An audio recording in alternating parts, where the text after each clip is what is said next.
InfoCredit Professional Education, empowering professionals. Good morning, everyone. Thank you for participating in the online course Understanding the EiDAS Regulation hosted by the IP division. My name is Evistavro and I am an IP training officer.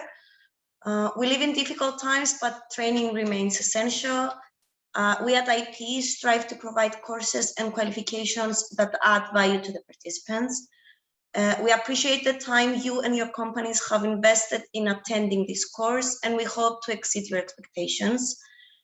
Before we begin, I'd like to share some important administrative information about the webinar. First of all, please note that the webinar is being recorded.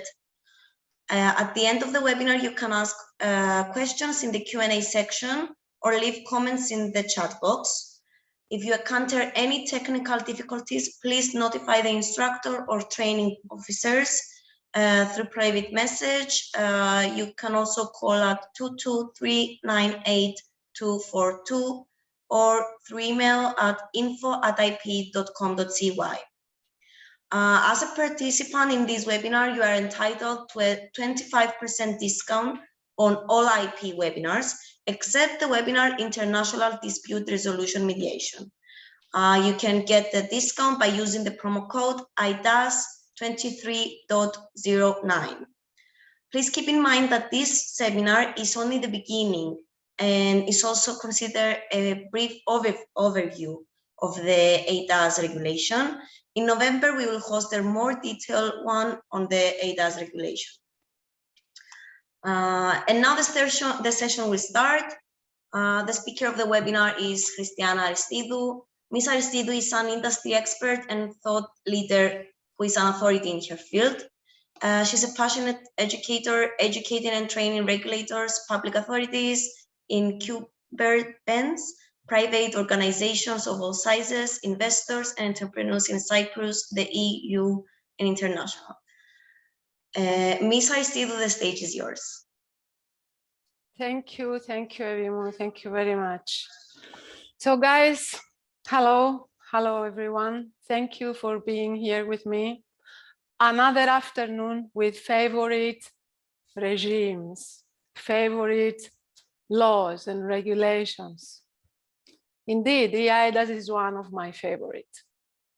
So today is about understanding the EiDAS regulation.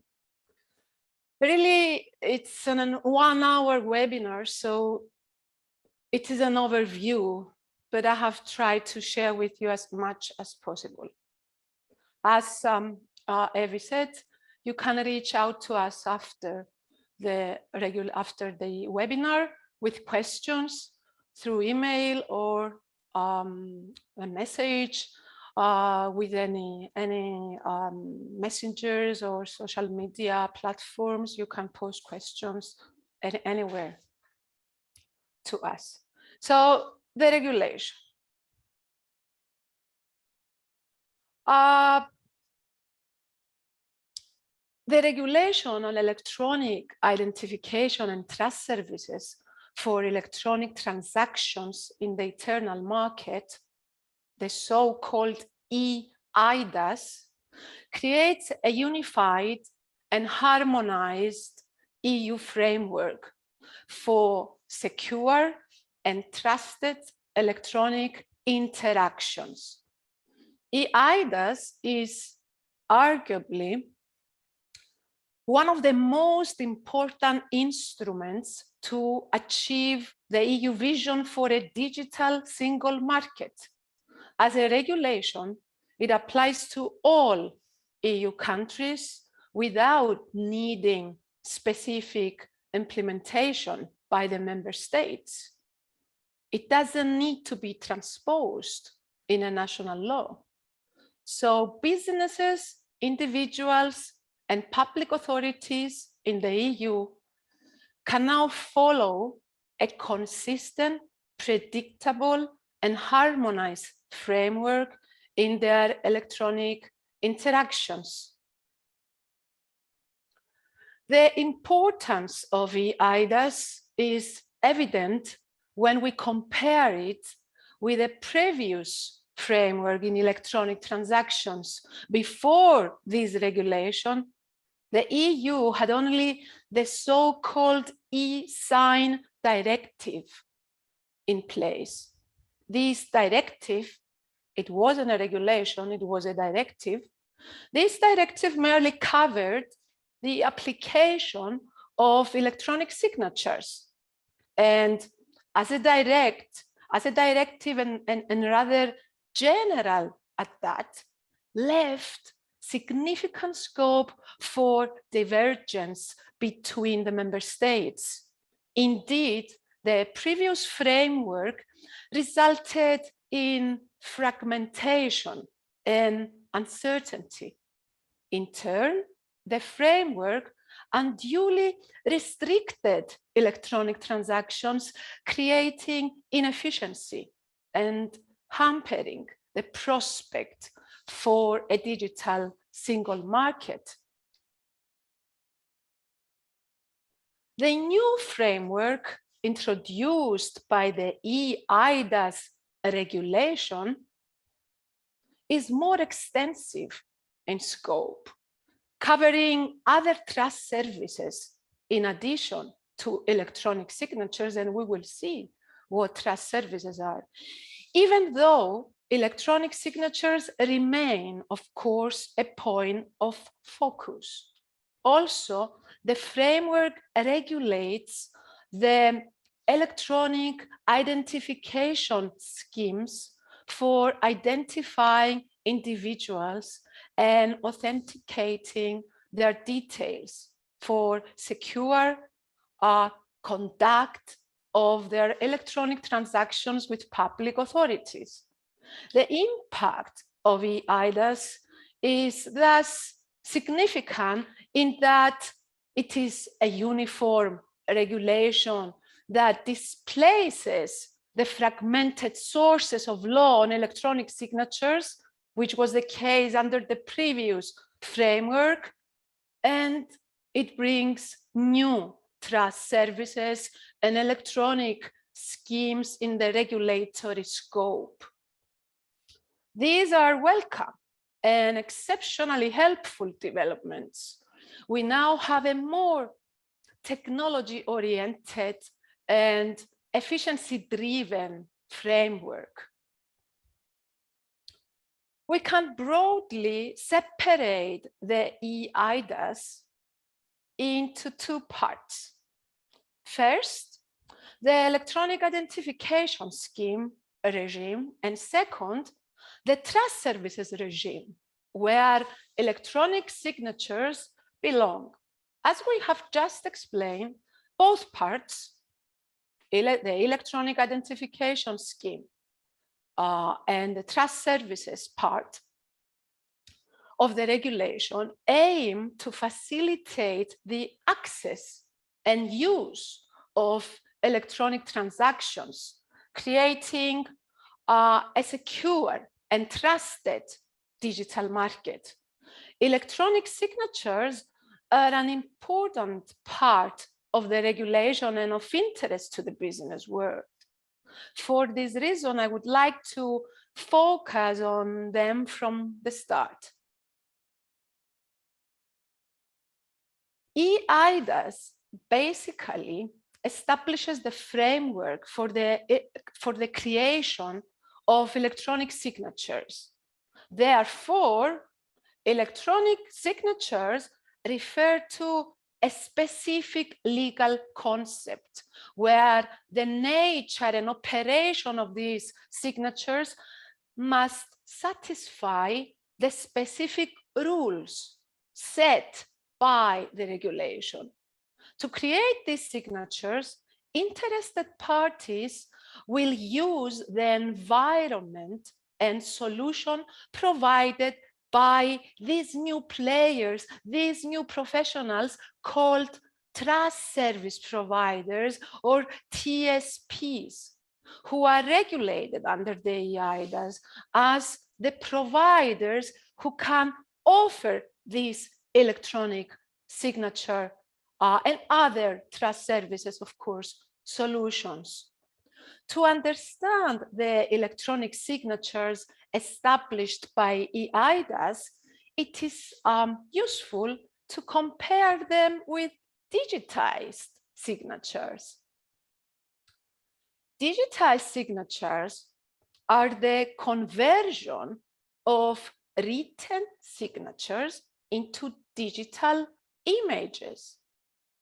Imagine scanning your handwritten signature and affixing the resulting image to a document. The level of security is obviously low here. If we understand the function of a signature as that which identifies a signatory and links such signatory to a specific document and its content to then express their consent, then a digitized signature falls short of achieving this function with confidence and certainty. This is what the legal concept of electronic signatures seek to remedy. The objective for digital interactions is facilitated by the introduction of a digital version of a signature. Still, the digitized version of a handwritten signature is prone to manipulation. Hence, the regulation introduces solutions which are cryptographically secured and enable to allow identification of the signatory and the sufficient link to the signed document. Trust service providers will provide solutions that are able to technically meet the standards posed by the regulation. The regulation introduces 3 types of electronic signatures: simple, advanced, and qualified. All electronic signatures may solely be used by natural persons acting either on their own behalf or on behalf of a legal entity. The signatures differ in their legal effect, in their evidentiary value, and security assurance. Businesses may decide on the optimal solution depending on the outcome they intend. A signature adhering to stricter standards, such as qualified e-signatures, may be more appropriate for large value transactions. All 3 types of electronic signatures are recognized in the EU since they cannot be denied legal effect and admissibility to courts just because they are in electronic form. As per the regulation, they cannot be denied. They cannot be denied legal effect. They cannot be denied admissibility to courts just because they are in electronic form. Further, qualified electronic signatures, as the signatures bearing the highest security standards, are granted equivalent legal effect with handwritten signatures, meaning they are presumed as valid unless proven otherwise. For example, if they arise because of fraud, the burden lies with the party seeking to disprove the qualified electronic signature. Simple electronic signatures are signatures that may prove acceptance or approval by the signer by reference to some sort of certificate. There are no specific requirements that would identify signers with a degree of certainty. On the contrary, simple electronic signatures may be as simple as ticking a box, while being afforded legal effect and admissibility. These signatures can in principle be more easily disputed. Advanced electronic signatures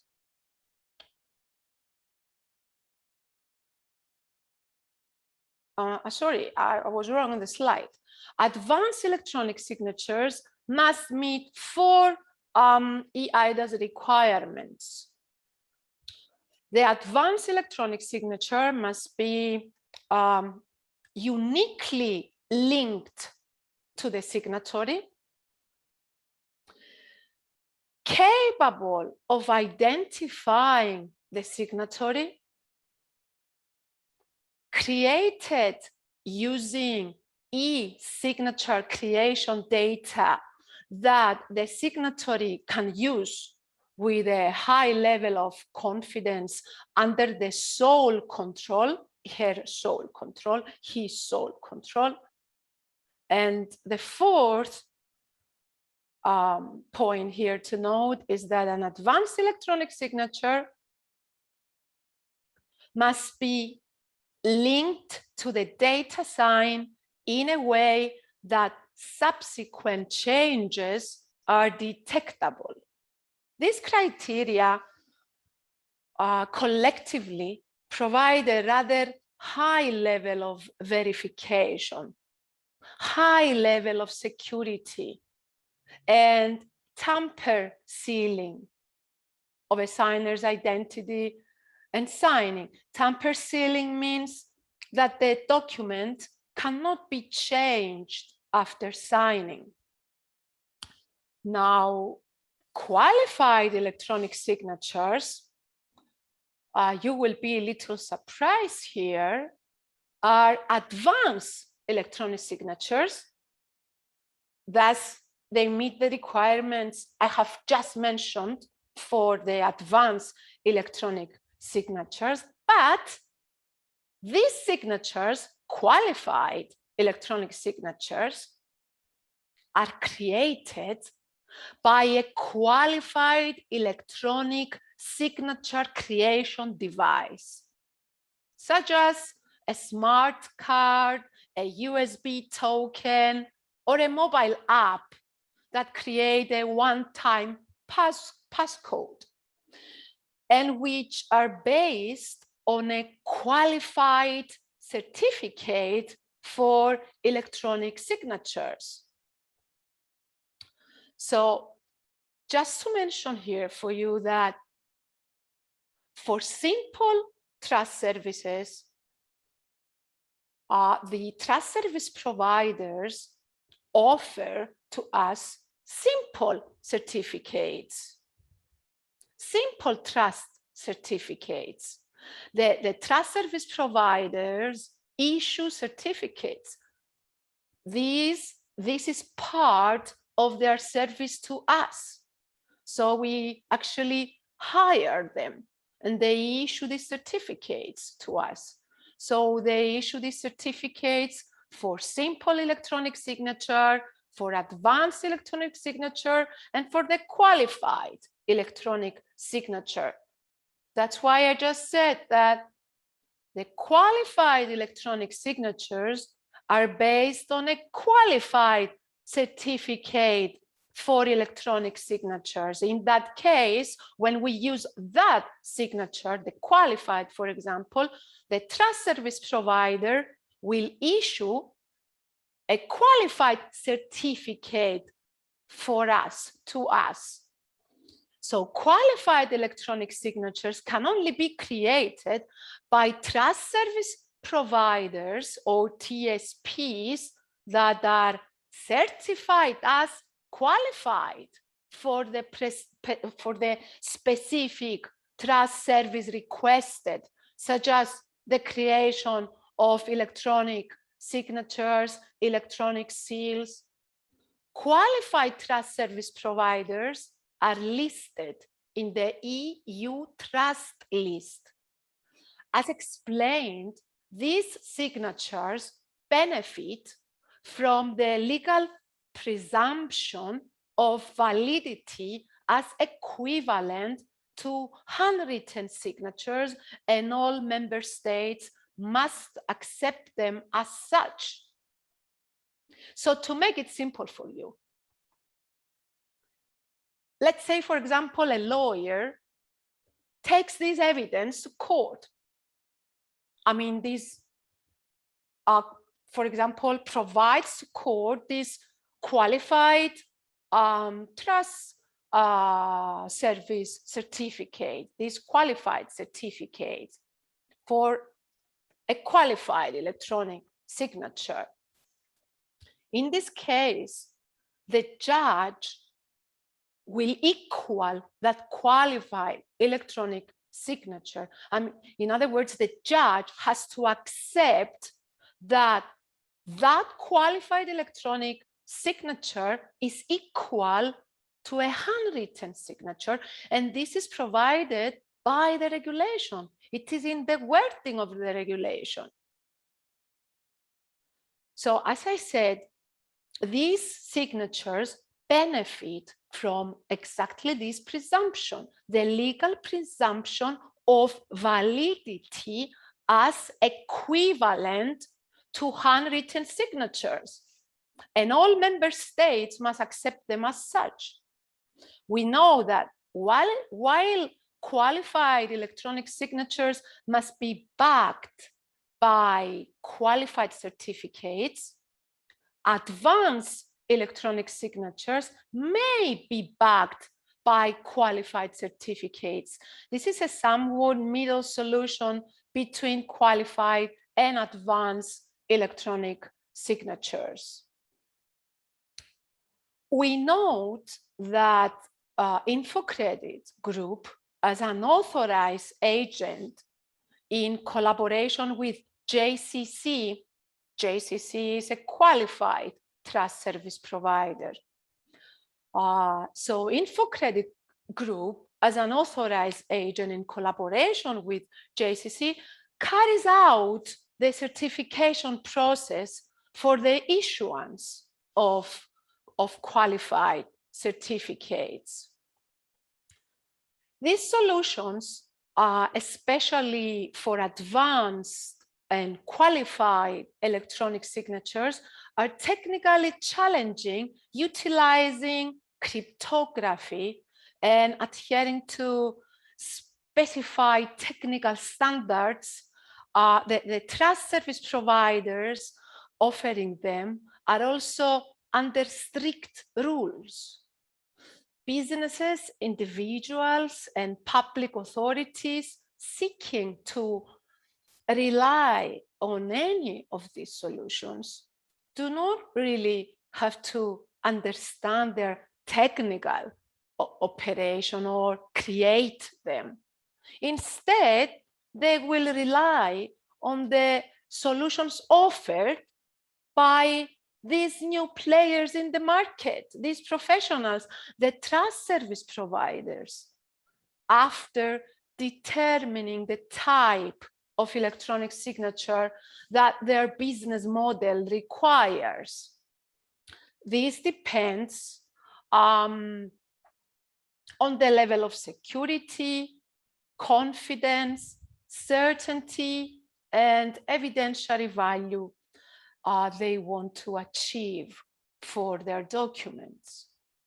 This decision relies on various factors: cost of solution against the cost of potential court disputes, number of contracts, which of course increases the cost, willingness to assume risk, especially in the light of the prospect of disputes, floodgate risks, many similar agreements, value and importance of contract in question,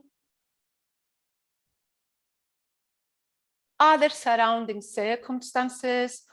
For example, a party that has continuous dealings with another party may rely on a simple electronic signature. In this sense, a business entering a large contract may wish to rely on a qualified electronic signature solution that benefits from the presumption of validity. Another important issue to note is that businesses and individuals must consider whether there are specific legal requirements for the document they wish to sign via a relevant EiDAS e-signature solution. For example, the signatory and two witnesses to a will must put their initials on each page of the will. Our legal framework has yet to clarify or bring some handwritten requirements in line with the e-signature regime. Thankfully, this is the case for a limited number of instruments and contracts. Electronic signatures are part of the trust services, as we said before. The regulation establishes the concept of trust services, which are essentially electronic services that enable and underpin the operation of electronic transactions with security and trust.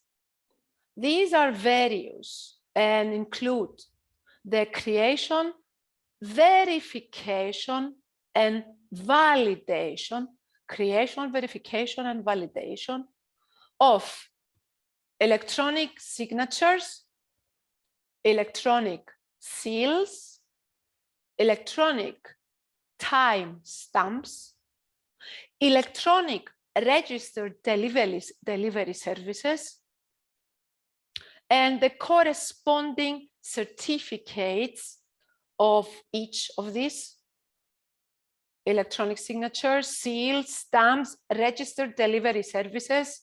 We get certificates for these trust services. Also, of certificates for website authentication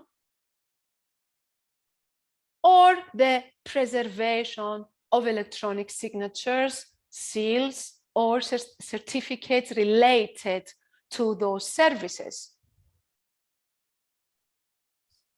While these services vary, the regulation provides that these trust services are offered by trust service providers, which we have discussed in the context of e-signatures just a while ago, when they come in a qualified, advanced, or simple nature based on their level of security and their capacity to identify signatories and authenticate their data.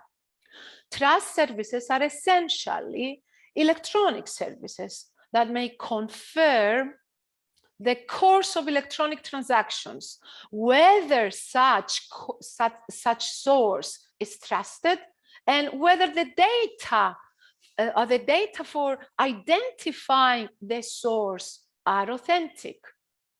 Like e-signatures, other trust services should not be denied legal effect, should not be denied admissibility for the sole reason of being in electronic form. Similar presumptions of validity and integrity also emerge for the qualified version of the other trust services. Incidentally, while not classified as trust services, electronic documents are also recognized in the EiDAS. These electronic documents, again, should not be denied legal effect or admissibility just because they are electronic.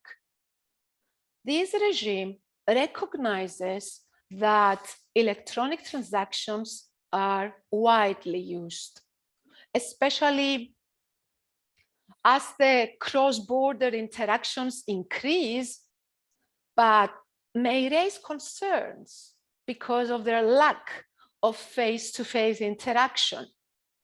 Such concerns are mitigated by trust services that offer security and trust between digital counterparts.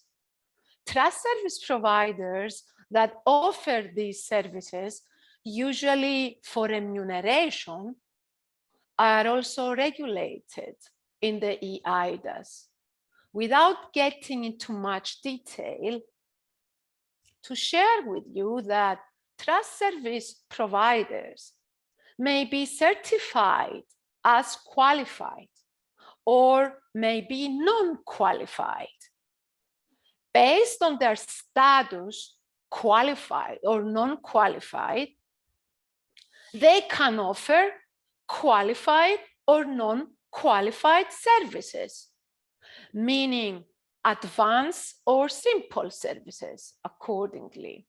So to put it simply, qualified service providers go through onerous procedures and processes.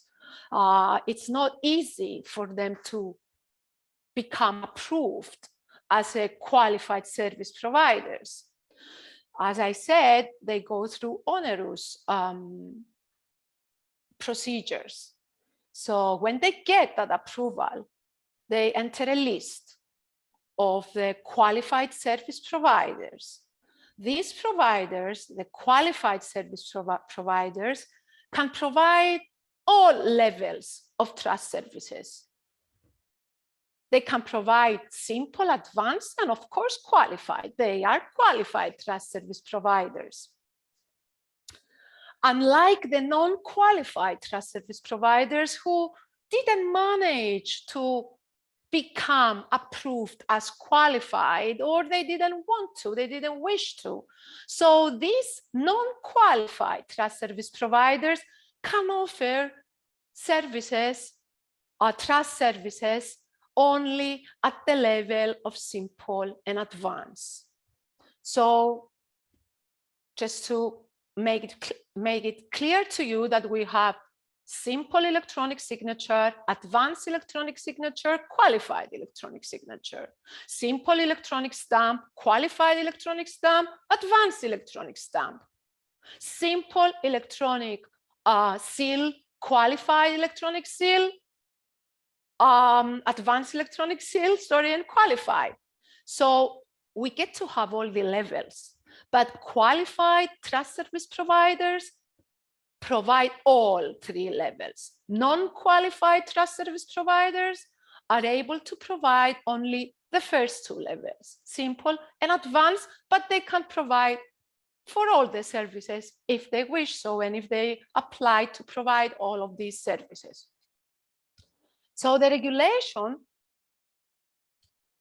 goes on to regulate their liability.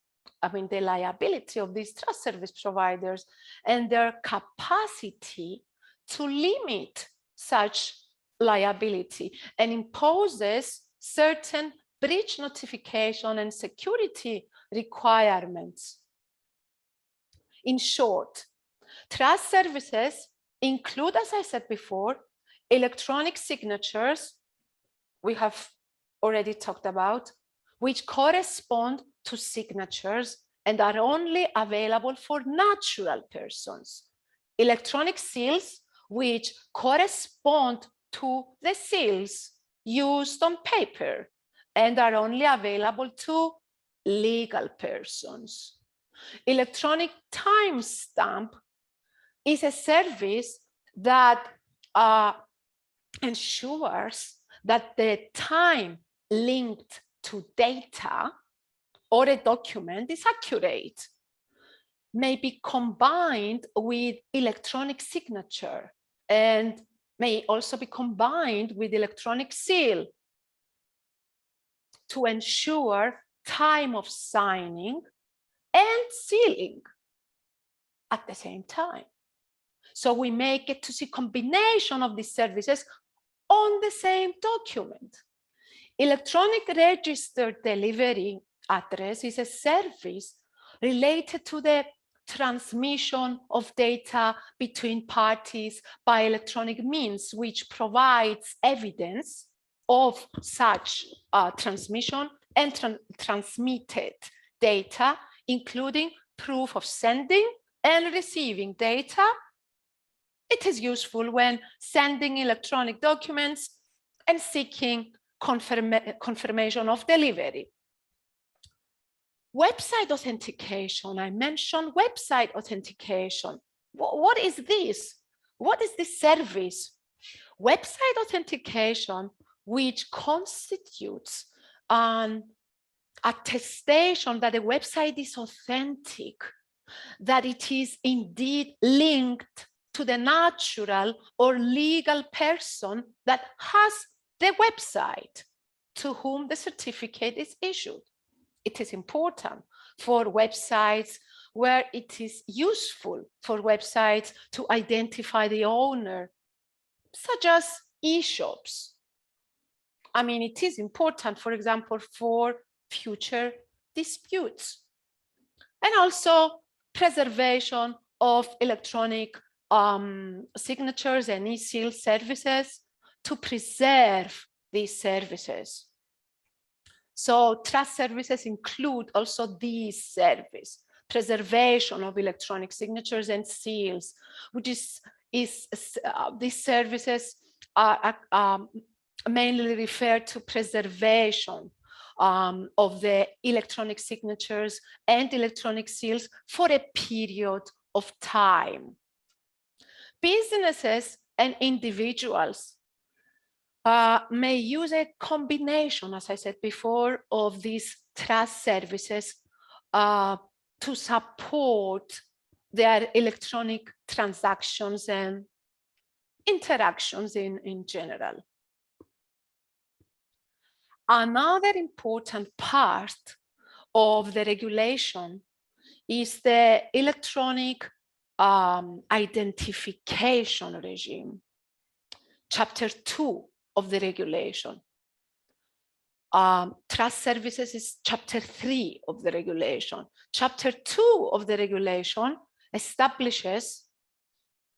offers guidelines and lays down the conditions for electronic identification schemes. The regulation provides that member states shall establish their electronic identification schemes for the purposes of their online public services.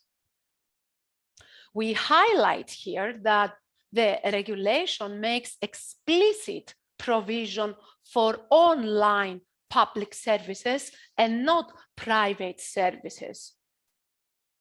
These schemes are used to identify both natural and legal persons by confirming their identity through electronic data and authenticating the integrity of such data.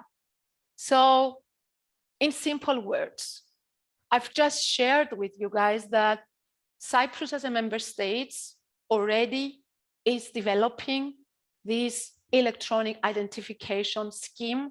If this word scheme confuses you, it's just a system. We will get to have soon a system that actually is mandatory for the public authorities in Cyprus to have, and our public authorities will be connected with this system will be connected with analogous systems of the rest of the member states. So eventually, we will get to see this connection among these systems, and this is mandatory for the public services of each state, for Cyprus as well. So these schemes, as I said, this system will be used to identify us, identify both natural and legal persons by confirming their identity through electronic data and also authenticating the integrity of such data. Electronic identification schemes allow for electronic identification of persons through electronic means. These electronic means contain person identification data, meaning data in electronic form that uniquely represent a person, me, you. These schemes, this system, are put in place to ensure that a user seeking to use online public services is first identified with certainty, with confidence and security under the rules of a national system. And also member states may implement separate electronic identification schemes for access to different public services. So what this means is that we may not speak of just one system, but of different systems that eventually will interoperate. Member states must notify their electronic identification scheme to the European Commission. These schemes may only be accepted if they adhere to the rules provided in the EiDAS regulation. Electronic identification schemes must implement at least one of the three available assurance levels in compliance with the specifications, standards issued by ISO, ITU, and other international organizations, standards organizations, and procedures provided by the regulation, and of course the accompanying decisions.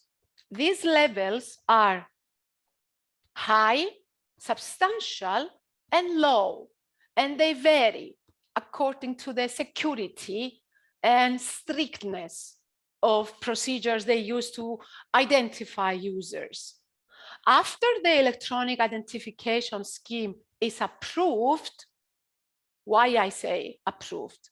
I just said we notify the member. Cyprus must notify the other member states what they are developing. They must give details of the system and the characteristics, the standards that they use, everything. So this is what we refer to notification, notify their scheme. The member states must notify to the other member states their schemes, their systems.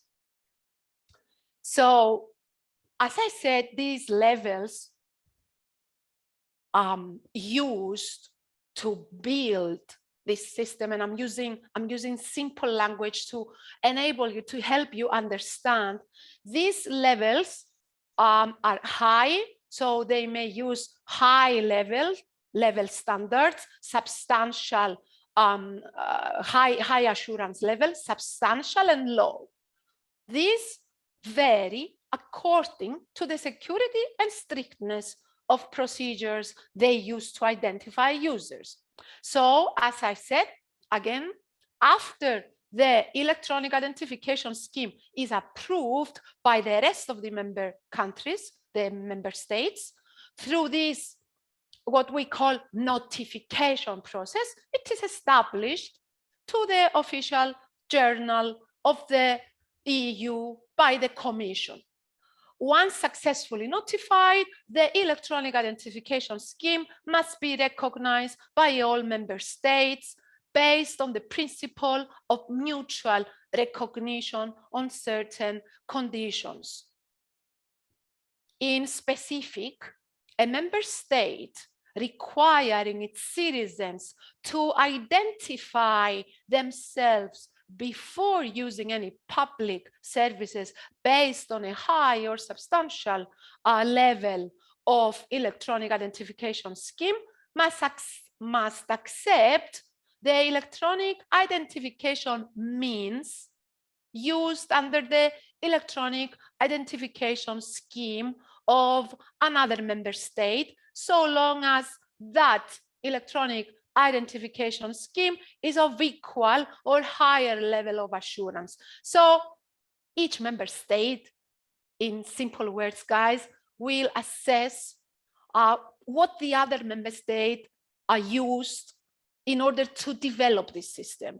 And they would need to say, okay, I accept with the means, the technological means and the standards you use. So I'm okay with France may say, I'm okay with the system of Cyprus. Italy may say, yes, I have assessed the system of Cyprus. I'm fine with this system. I'm okay, I approve it. So they will look in details into the scheme, into the system, into the how it was built, in simple words, and they will provide or they won't provide their approval. They will disapprove. So if they disapprove, we will have to change some design, let me put it simply for you, in the system. So you may question now, you may say, but why Christiana is sharing this with us? The webinar today is about understanding electronic regulation, the EiDAS regulation. The EiDAS regulation refers also to chapter 2. So I had to mention this chapter 2. I had to mention the electronic identification scheme that is provided by this regulation, and as per which Cyprus is currently developing this system. So we will soon see this happening. So this is chapter 2 of the EiDAS regulation, which is something different from chapter 3, which is on trust services. So allow me to finish here. Just to give you an example of what I said before. In practice, let's say Germany requires that a user accesses its online tax portal using a substantial level of electronic identification scheme, and an Italian citizen has used electronic identification means of a high level scheme in Italy. Germany must recognize these electronic identification means. If Italy, though, had a low-level electronic identification scheme, it would be in Germany's discretion whether to accept the relevant electronic identification means. The electronic identification scheme regime is intended to ensure cross-border identification and authentication to online services offered by member states. For now, this is confined to online public services, as I said before, and I repeated that many times, and I said the public services will be connected. So, but clearly, the potential is there for private services too, because private services may connect to this system voluntarily if they wish to. Electronic identification schemes designed and notified by member states may be opened at a later stage, in other words, to private entities, to private companies and organizations seeking to identify their online users. This would be business changing, you know, since it would go a long way resolving the issues with the identification and authentication of digital users and their data in digital dealings and interactions. Currently, Cyprus is designing, as I said, its electronic identification scheme. A part of the scheme implements an EiDAS compliant qualified electronic signature. The scheme will create a uniform and secure way of accessing electronic systems with a high level of assurance. A high level of assurance electronic identification scheme must be recognized, as I said, by the other member states, as well as the electronic signature of electronic documents.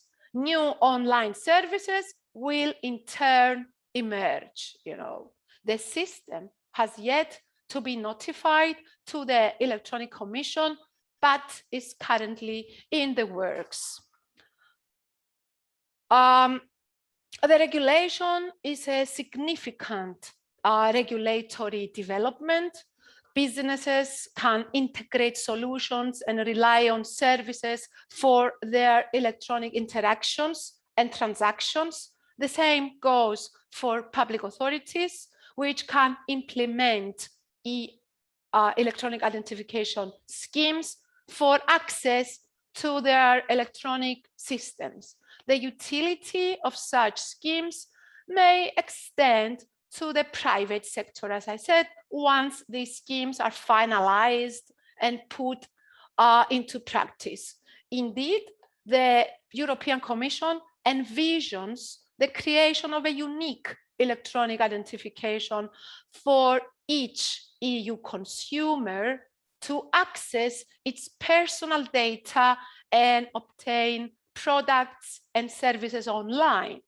This will grant control to consumers and online users and would allow businesses and other individuals to interact with each other with confidence, trust and security.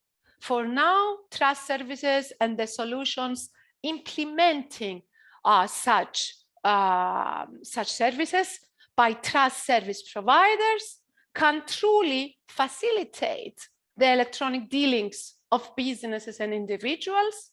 It is not surprising, guys, that the electronic signature solution is endorsed by many who wish to sign their contracts electronically, but with secure and evidence-based solutions.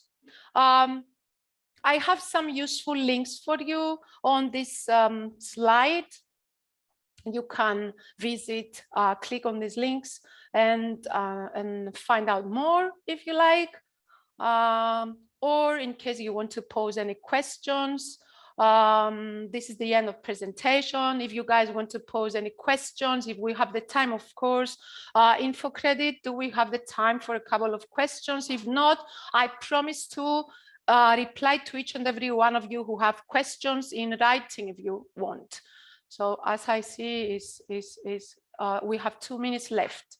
So thank you, everyone, for spending this afternoon with me, this one valuable hour. So I'm open to questions here. Please, Evimo.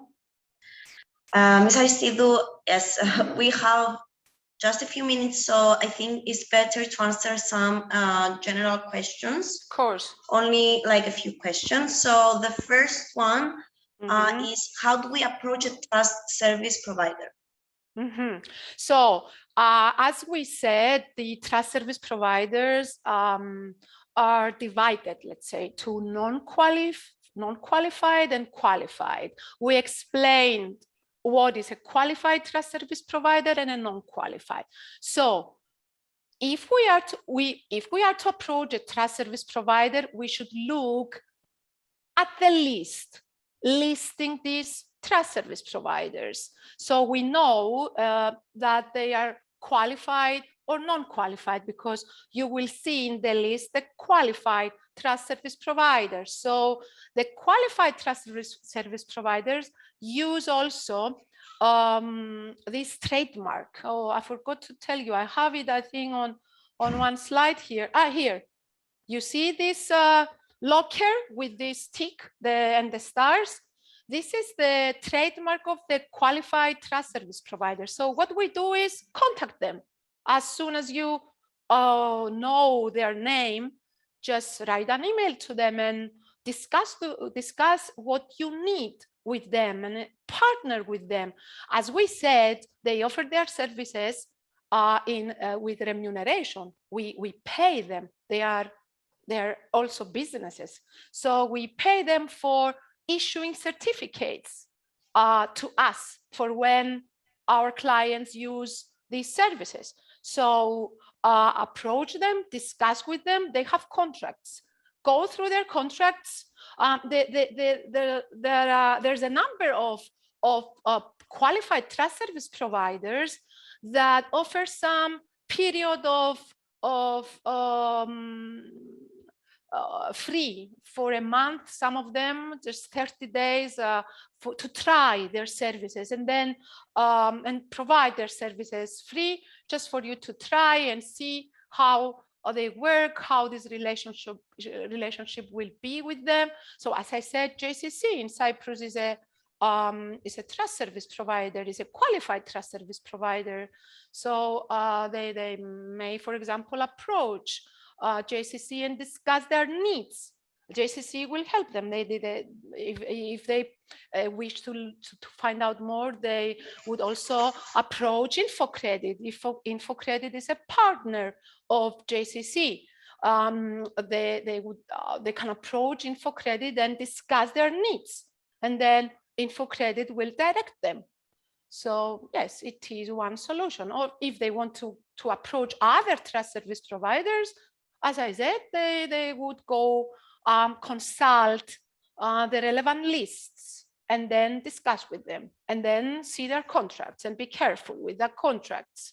Usually they say they're standard form contracts, but if the businesses need to change something in the contracts, the contracts that the provider offers to them for signing, then they should say so. They should negotiate with the trust service providers. I mean, even their prices, even their fees, and anything.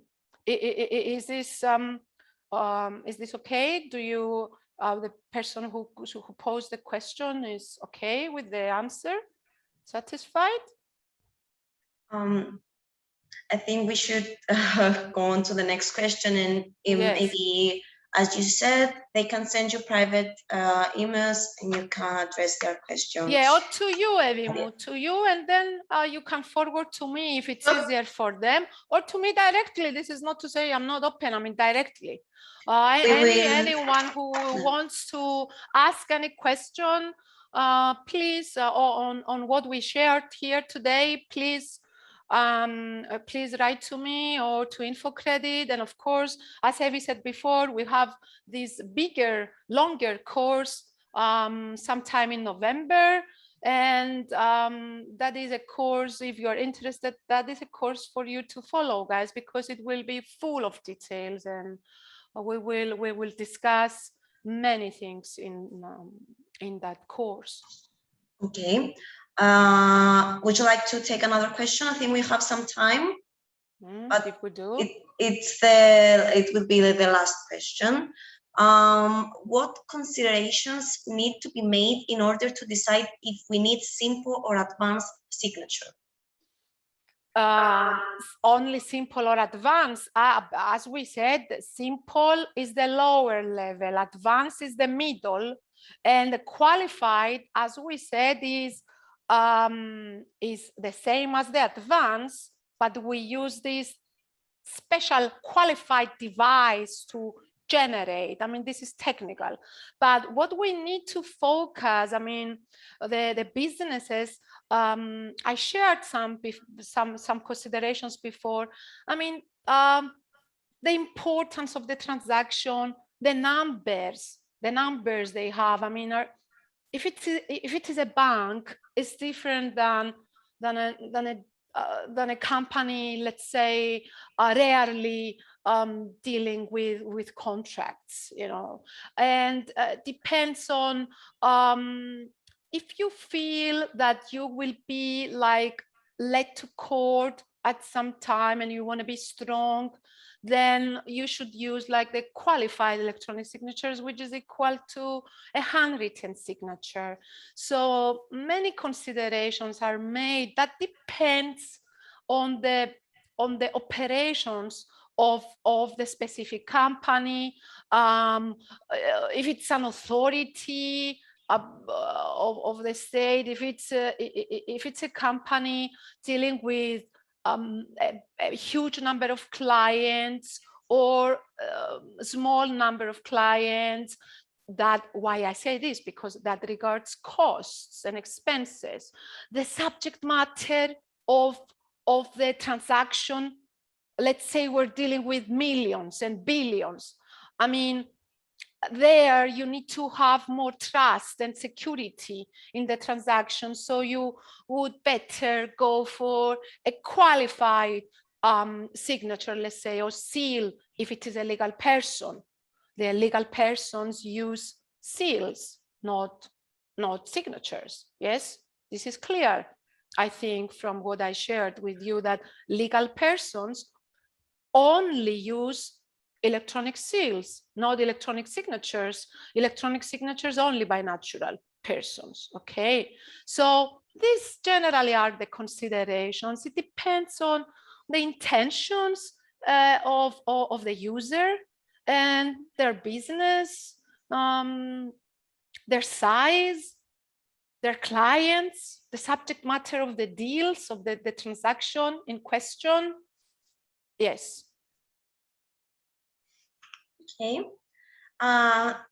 that's the time we had for now.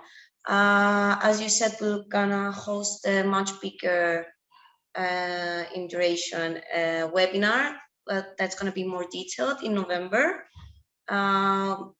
Once we have more details, we will let you know so you can register on time. Thank you, Ms. Aristidou, for providing us with such interesting information. Dear participants, this online course has come to an end. Your email address will be used to send you a certificate of attendance. I'd like to remind you that you are entitled to a 25% discount on all IP webinars, except the webinar International Dispute Resolution Mediation. Use the promo code EiDAS 23.09 to receive the discount. We hope we have met your expectations and that this online course has piqued your interest. Please tell your colleagues or partners about your experience. Thank you once more for joining us and have a wonderful rest of your day. Thank you very much, guys. Bye-bye. Thank you again. See you soon. Bye. Bye-bye. Bye-bye. InfoCredit Professional Education, empowering professionals.